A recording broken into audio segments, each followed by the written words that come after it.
Olá, tudo bem? Você já deve ter ouvido falar das criptomoedas, mas sabe como elas funcionam? Uma pesquisa de um aluno egresso da Universidade Estadual do Sudoeste da Bahia explica pra gente. Veja também, na Universidade Estadual da Paraíba, pesquisadores estão reconstruindo objetos do passado para auxiliar nas aulas de física no ensino médio. Estas e outras pesquisas você confere no nosso próximo Universiência. Até lá!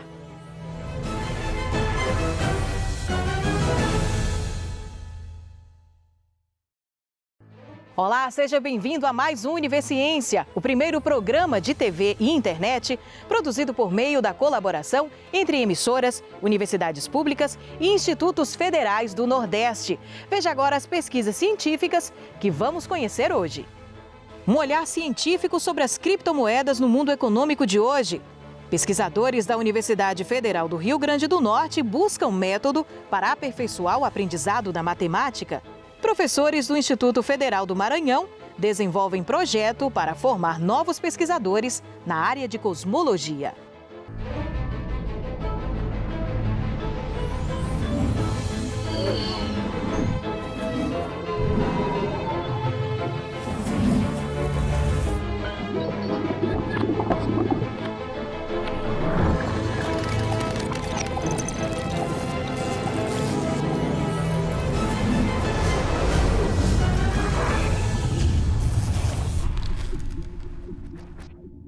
Em tempos em que tudo tem se tornado virtual, nem mesmo o dinheiro escapou.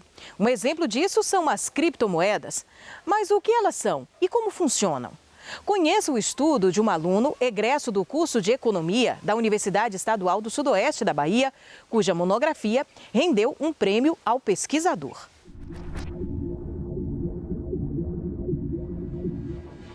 As criptomoedas, elas são uma nova categoria monetária. Ela surgiu ali por volta de 2009, logo após a crise econômica global, né? E elas surgem como um novo paradigma monetário, uma nova proposta. Elas têm esse nome, criptomoedas, porque elas são moedas totalmente digitais, né? E baseadas em criptografia.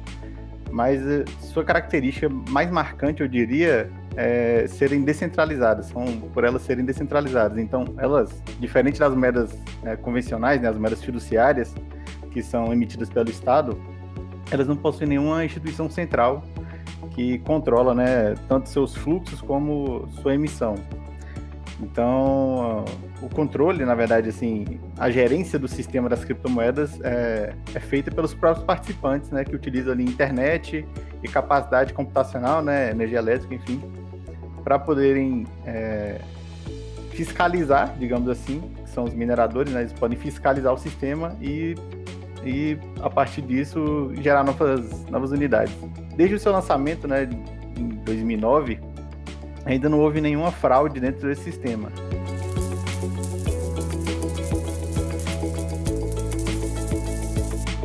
Ao longo da minha pesquisa, eu faço essa reflexão histórica, né? Eu busco lá os conceitos puramente econômicos, digamos assim, da moeda, e eu faço como se fosse um voo panorâmico, assim, dentro das correntes econômicas, que eu utilizo conceitos de Marx, conceitos de Hayek, né, que está na outra ponta ali, do liberalismo, e o conceito de Keynes sobre teoria monetária.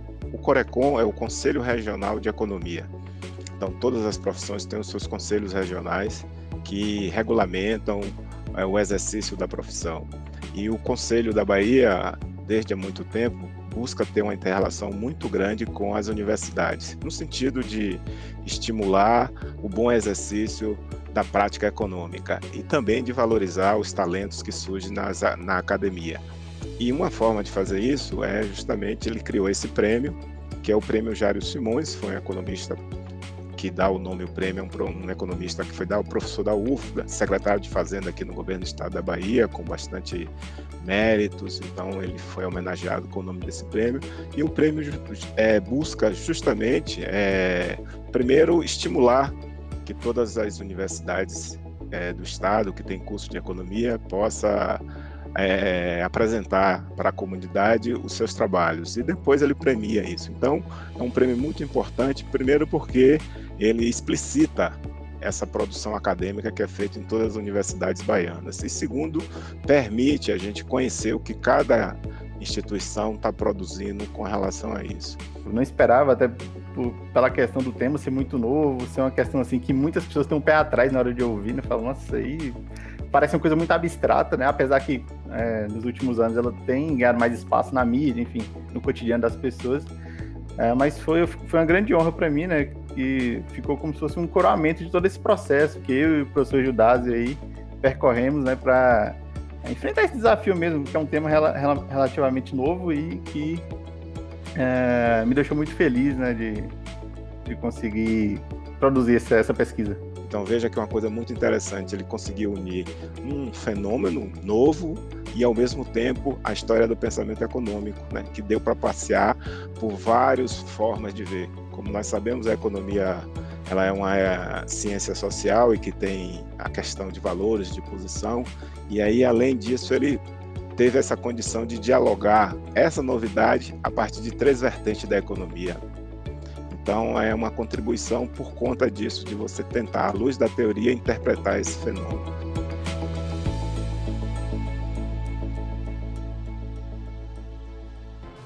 Depois do intervalo, pesquisadores da Universidade Federal do Rio Grande do Norte desenvolvem método que auxilia no ensino da matemática.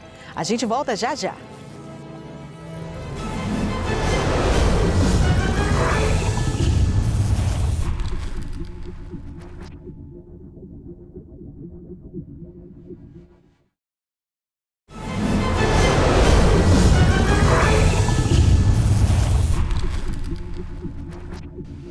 Matemática. A disciplina tem fama de atormentar boa parte dos estudantes do Brasil. Dados do Programa Internacional de Avaliação de Estudantes apontam que o Brasil tem um baixo desempenho em matemática e revelam que mais de 68% dos alunos com 15 anos de idade não possuem nível básico na disciplina.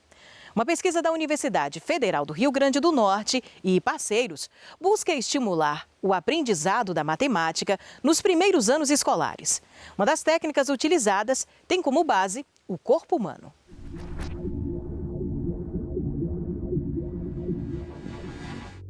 Hoje o Brasil ele tem um grande desafio, né, do ponto de vista educacional, e na matemática um desafio maior ainda. Os resultados do Brasil, seja nos instrumentos de avaliação nacional, seja nos instrumentos internacionais, o rendimento das crianças e dos adolescentes brasileiros é muito inferior ao que é esperado. Essa articulação entre neurociências e educação, ela vem sendo feita paulatinamente, né? Seja para o enriquecimento, ou seja, pensar, né, programas de intervenção que auxiliem na aquisição, né, de habilidades acadêmicas escolares, seja na remediação. Aos poucos, né, vai surgindo dentro da neuropsicologia, que é uma disciplina das neurociências, uma área específica que se chama neuropsicologia escolar. Né? Então, a neuropsicologia escolar, ela faz essa interface entre o neurodesenvolvimento e a aquisição, né, de conteúdos escolares acadêmicos. A área da educação matemática, mesmo dentro da neuropsicologia, ela não tem o mesmo interesse que a linguagem. Então, o que a gente fez foi somar esforços a nível nacional dos grupos de pesquisa que trabalham com isso, que basicamente são 3. A UFPE, a Universidade Federal de Minas Gerais e a UFRN. Então, a gente compôs aí essa rede. Começamos a chamar também outros pesquisadores de outras universidades brasileiras, como é o caso da Universidade Federal do Estado de São Paulo, né, a Unifesp, a Escola Baiana de Medicina e Saúde Pública. Então, a gente foi agregando um pouco e a parceria internacional, tanto da Alemanha quanto do Reino Unido. Então, é dentro dessa rede hoje que a gente vem desenvolvendo os projetos de pesquisa. Então, na educação matemática, o que se sabe é que a construção da noção de número, ela é essencial lá nos anos iniciais. Então, todo o nosso trabalho está exatamente em desenvolver e estimular esses precursores nos anos iniciais mesmo. Anos iniciais que a gente fala é educação infantil, né? A educação infantil e os 2 primeiros anos do ensino fundamental, que é justamente para estar trabalhando essas habilidades mais básicas, que são habilidades cognitivas e que vão dar sustentação para a aquisição de conteúdos escolares. Na matemática, o que a gente tem feito é partir da articulação entre duas áreas teóricas, né, que usam o corpo como ferramenta de mediação. Então, assim, usam o corpo como auxiliar na construção, né, dessa noção de número, que, por sua vez, a gente sabe que é um precursor importante, né, para os anos iniciais, para entender lá na frente o que é uma soma, o que é uma subtração, o que é uma multiplicação, entender fração. Então, a noção de número é a noção básica. A gente já fez pesquisas aqui com escola pública, né, com salas usando essa metodologia, que é uma metodologia alemã, e não utilizando, né, e a comparação entre os grupos mostra uma diferença significativa muito considerável mais para frente. Então, as crianças que fazem essa atividade formativa, né, que tem toda uma série de atividades bastante lúdicas e que a gente incorpora essas atividades ao dia a dia da escola, né, são crianças que mais lá na frente vão ter um rendimento em matemática significativamente superior àquelas crianças que não passaram por essa formação, né? E uma coisa que para nós foi muito importante é que o desempenho dessas crianças da escola pública, né, que fizeram esse trabalho durante um ano, quando comparados com a da escola particular, essa diferença deixa de existir.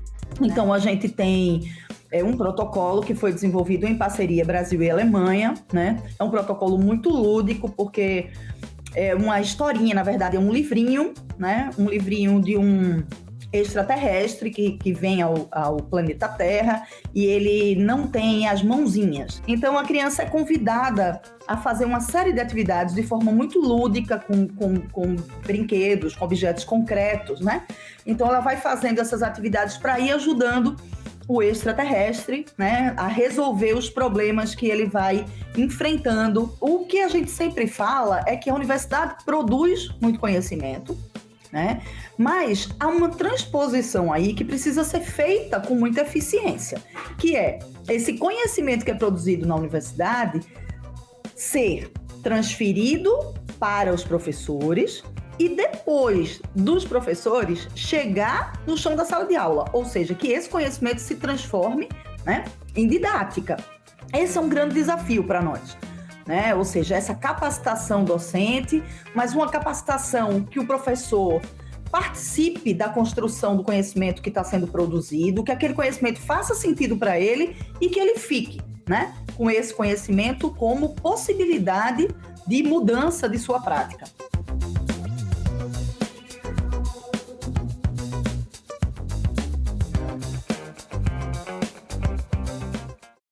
Imagina conhecer de perto um aparelho utilizado por cientistas do passado. Um telescópio do século XVII ou um motor elétrico do século XX. Um grupo de pesquisa em História da Ciência e Ensino da Universidade Estadual da Paraíba tem recriado equipamentos a fim de mostrar a evolução científica ao longo dos anos e auxiliar no ensino de ciências, principalmente em conteúdos de física do ensino médio. Recriar experimentos dos séculos XVII e XVIII, tudo para melhorar o ensino da ciência na atualidade. Esse é um dos objetivos do Grupo de Pesquisa em História da Ciência e Ensino da Universidade Estadual da Paraíba. Um dos nossos experimentos que eu acho que chama mais atenção é a luneta do Galileu, né? Primeiro porque é onde todo mundo acha que começou a ciência moderna, o Galileu é muito conhecido. Então a gente tentou reproduzir a luneta com as mesmas informações que o Galileu deu. E aí, a hora que você pega essa luneta e aponta ela para o céu, você vê que o campo de visão é muito pequeno, né? Que provavelmente muitas das observações que ele diz que ele fez são muito difíceis de captar, né? Então, nesse processo de tentar reproduzir o que o cientista fez, é que você vê que o cientista ele não é um gênio, né? Ele está dentro de um contexto, ele tem intenções quando ele faz aquele experimento. E aí você acaba aprendendo o processo todo da ciência. Essa é uma das linhas de trabalho do grupo, né, em que a gente tenta, a partir dos relatos, das descrições, dos relatórios dos estudiosos, filósofos, os cientistas, reproduzir o experimento que ele fez e, de alguma forma, reproduzir o problema que ele tinha que resolver, né? Então, o que a gente tenta é aproximar em termos de materiais, o que a gente consegue adaptar para agora, o mais próximo do que o cientista tinha naquele momento, e entender o processo do cientista ao entender um fenômeno. Porque muitas vezes o cientista ele não relata no trabalho dele os problemas que ele teve, ele só relata o que ele conseguiu. E, de alguma forma, se aproximar mais das dúvidas que um aluno tem na hora que ele vai ter contato com esse mesmo tipo de conhecimento, né? Porque, a princípio, o cientista está no mesmo nível de dificuldade do aluno, que ele não viu aquilo ainda, ele não entende como funciona. Então, como que ele processa esse conhecimento sobre o fenômeno? Como que ele vai tentar medir coisas e adquirir conhecimento sobre aquilo? E aí o aluno faria esse mesmo processo de adquirir conhecimento sobre aquele fenômeno. Através do projeto é possível viajar no tempo e na história da ciência, conhecendo vários fenômenos na prática. Então a gente tem muito cuidado em trazer o aspecto histórico e as dificuldades que houve na época. Ou seja, dificuldades econômicas, políticas da época, entendendo como esse experimento se deu na época. Trazemos, resgatando justamente as dificuldades do tempo histórico, trazendo para a realidade dos alunos atualmente, e a importância que isso foi para a sociedade e a humanidade em si, fazendo com que os alunos entendam como é o processo de construção desses experimentos. Vários experimentos eles seguem uma cronologia do desenvolvimento da ciência. A gente tem a luneta do Galileu, que seria esse começo no século XVII da ciência moderna, e também o versório do Gilbert, que são os primeiros experimentos com eletrostática e com a questão de atração e repulsão magnética e elétrica. Depois a gente tem o experimento do pêndulo, que é o experimento que vai aparecer muito no livro do Newton, ainda século XVII, e vários experimentos envolvendo eletrostática e depois eletrodinâmica, porque você vai desde as primeiras ideias da descarga elétrica, depois você consegue guardar a energia e tem a garrafa de Leyden, depois você consegue carregar essa garrafa de Leyden com um eletroforo, e aí faz a pilha de volta, que é um grande destaque na história da ciência, porque a partir da pilha de volta você consegue produzir eletricidade durante um tempo maior e aí chegar nos aparelhos eletromagnéticos, eletrodinâmicos e por aí vai. Então é o seguinte, essa bobina aqui a gente criou mais voltada para, ou seja, a apresentação no ensino médio. É uma bobina segura, ou seja, a gente tem uma tensão aqui que parece ser alta, né, 17.000 volts, mas na verdade a corrente dela é quase nada. Então é uma bobina para que os alunos interajam com ela e possam ver o efeito, ou seja, pegar em 17.000 volts sem sofrer nenhum dano. Um dos pressupostos nossos é de que você levar só o texto da história não resolve, levar só o experimento também não resolve, né? E aí esses equipamentos, eles às vezes são utilizados como cenário em vídeos que a gente faz para contar a parte histórica. Também usa em peças teatrais, que aí é outro professor, o professor Alessandro. Então ele se baseia nas narrativas históricas que a gente escreve, usa os equipamentos que a gente tem e monta peças teatrais em que os alunos da licenciatura são os atores. Leva isso para as escolas. A gente teve também teatro de fantoche, contando a história do Galileu e a briga com a igreja e tudo isso, né, junto com o pano de fundo de conhecer a astronomia, juntando a história, né, e os equipamentos. A ideia do projeto é garantir uma melhor capacitação dos professores para que eles promovam o aprendizado efetivo nos alunos. O licenciando, ele é que vai tentar reproduzir o experimento, Então, ele tenta reproduzir e aí ele já pensa naquilo como uma atividade de sala de aula. Então, ele já pensa que material que ele está usando aqui, se ele pode fazer isso em grande escala para um aluno, se ele pode fazer aquilo de uma forma mais rápida, porque você tem que levar em consideração o tempo didático. E daqui a pouco, professores do Instituto Federal do Maranhão motivam estudantes na pesquisa da cosmologia. É depois do intervalo, a gente volta já já.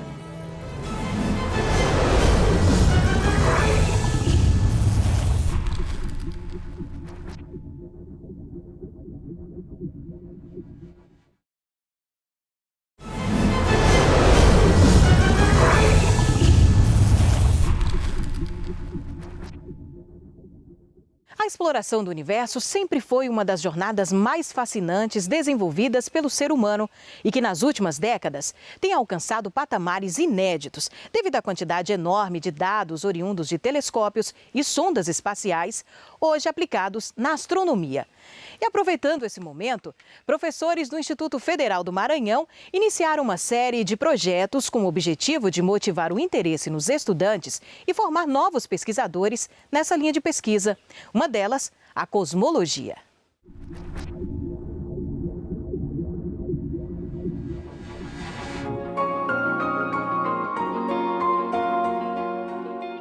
A cosmologia é a área da astronomia, ou também da física, porque ela está na interface entre as duas áreas, física e cosmologia, é a área da ciência que busca compreender como o universo evolui. Quem é o universo? E pensando o universo na sua estrutura global. Nós não observamos, nesse sentido de global, que eu quero dizer, nós não estamos atentos a olhar detalhes como estudamos planetas ou estrelas, nós não olhamos para esses detalhes. O objetivo da cosmologia é estudar o universo como um todo. Como ele nasceu, como ele está se comportando hoje e quais são qual é o objetivo, o fim que o universo terá.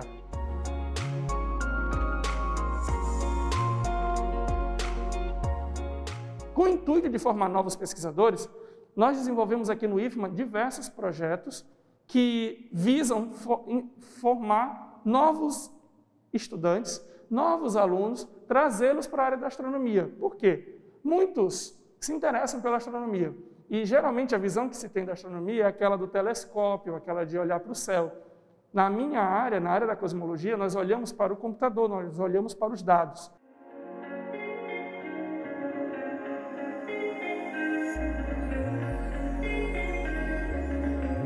Muitos benefícios eu adquiri ao longo desse primeiro ano. Eu participei de um grupo de pesquisa com o professor Rafael, e esse grupo de pesquisa apresentava seminários toda semana. E toda semana eram artigos diferentes, e esses artigos diferentes falavam sobre diversas áreas da cosmologia. Então eu acabei tendo bastante embasamento em algumas dessas áreas, mas principalmente na área que eu tô estudando.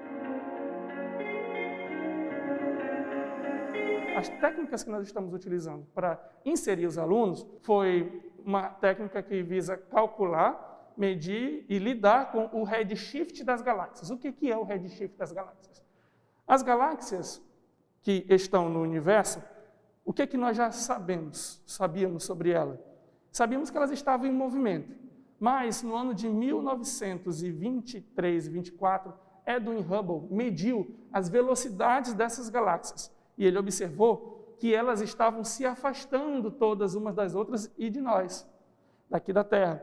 Então, o universo foi naquele primeiro momento que o universo mostrou que está em expansão. E quando uma galáxia, que é um objeto luminoso, que emite uma luz até nós, se afasta de nós, essa luz da galáxia, ela sofre o que a gente poderia chamar de um esticamento. A luz passa a esticar seu comprimento de onda, ficando próximo a comprimentos de onda mais longos, por exemplo, o vermelho. Por isso que o nome chama-se deslocamento para o vermelho, ou no inglês, redshift. O que eu pensei nesse projeto? Vou usar o aluno, vou trazer o aluno para vivenciar a experiência de pegar esses dados, essas medidas de redshift, e trabalhar com elas, passando por todas as etapas da pesquisa científica. Então, o aluno pega os dados, avalia aqueles dados, monta gráficos. Com os gráficos ele determina o redshift daquela galáxia é esse. Eu aprendi a manipular dados, dados que quando você vê em um modo texto ou em qualquer outro modo, você fica muito difícil de visualizar, mas com a gente manipulando esses dados em diversos programas, a gente consegue perceber que esses dados, na verdade, vão montar gráficos, vão mostrar alguma coisa, que a gente pode tirar alguma conclusão disso.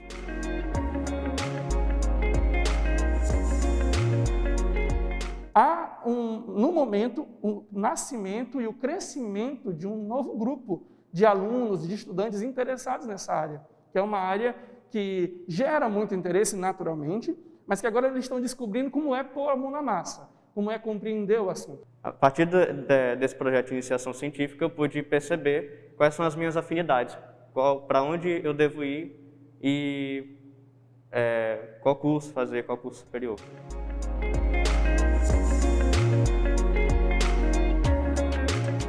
E quando a gente pensa no Maranhão, quando nós pensamos em São Luís, é impossível não correlacionar com a base de lançamento de Alcântara, que está aqui próximo. Então, pegar alunos do ensino médio, alunos da graduação, e vê-los entrando na área das ciências do espaço, é sim um instrumento muito poderoso de estímulo para essa área.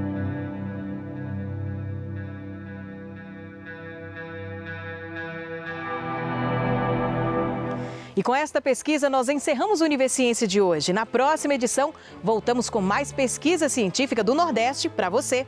Tchau, tchau e até lá!